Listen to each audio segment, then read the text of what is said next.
Diksha from Srimati R. Ancient Vidya Mandir, Andheri East. This video has been prepared for Navavirvan Science Education Short Film Festival 2021 and 22. And today my topic is sexual reproduction in flowering plants. This topic is specially for standard 10 students. So let's begin.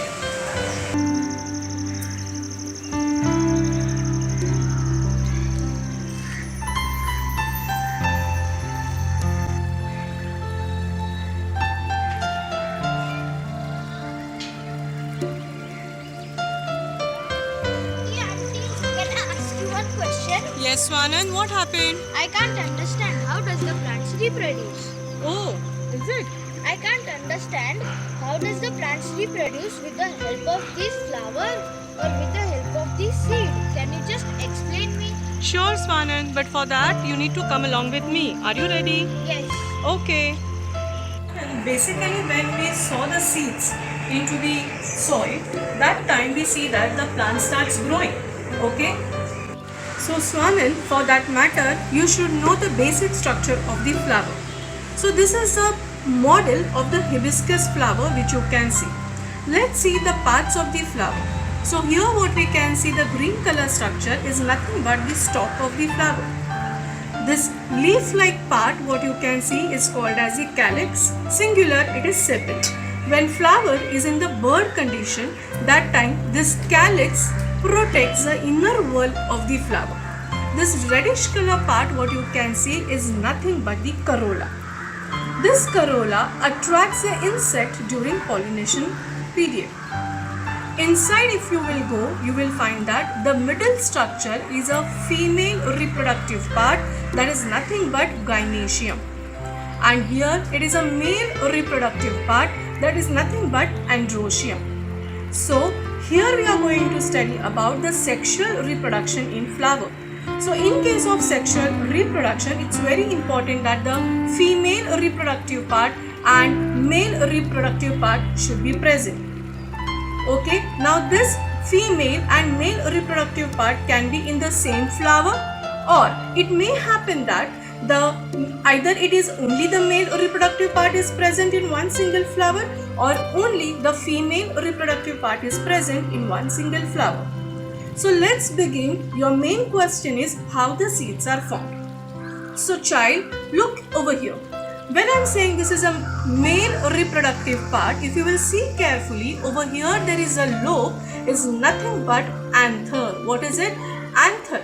And the stalk of this anther is called as the filament. Now, in this anther, if you will see, there are small, very tiny particles are present, that is nothing but the pollen grains. Now, in the favorable condition, this anther bursts, and after bursting, the pollen grains starts moving here and there.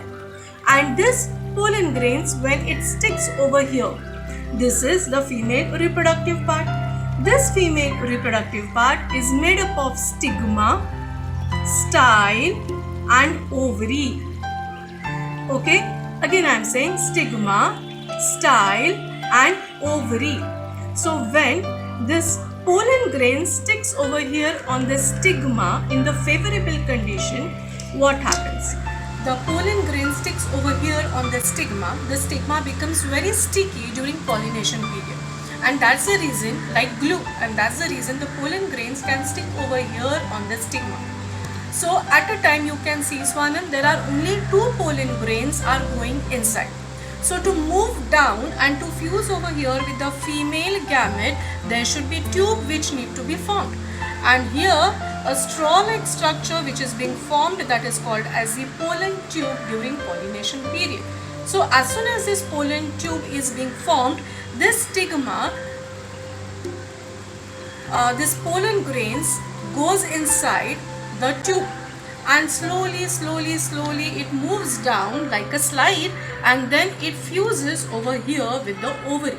So this ovaries, when we see that, it is nothing but a sac-like structure. Inside the ovary there are very fine tiny cells are present.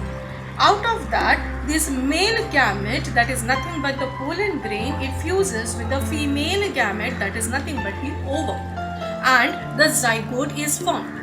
This zygote later on it keeps on dividing and redividing to form an embryo. Once the embryo is ready, that gives you the seed. You can see the varieties of the seeds what we get over here. This is how the different seeds are being formed.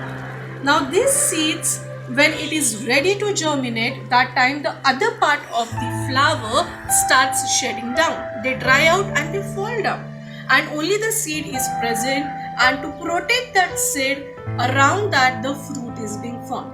And this is how the seeds are ready to germinate or to reproduce the plant. See over here the plant which you bought, you also can see over here, this is the structure. What you can see is nothing but the seed. Can you see that? So when this seed in the favorable condition is growing up, the plumule develops into the shoot and the radicle develops into the root-like structure. So what you can see over here, see, can you see that the seed very clearly? Can you see that? Yes, I can see very Yes, clearly. yes. So here is the seed, and from the seed we get the plant. So this is how the seeds are formed. So now Swananda, are you clear with the how plants reproduce? Yes, I am clear with it. I guess everybody is clear with how the reproduction actually takes place in the plants. Thank you.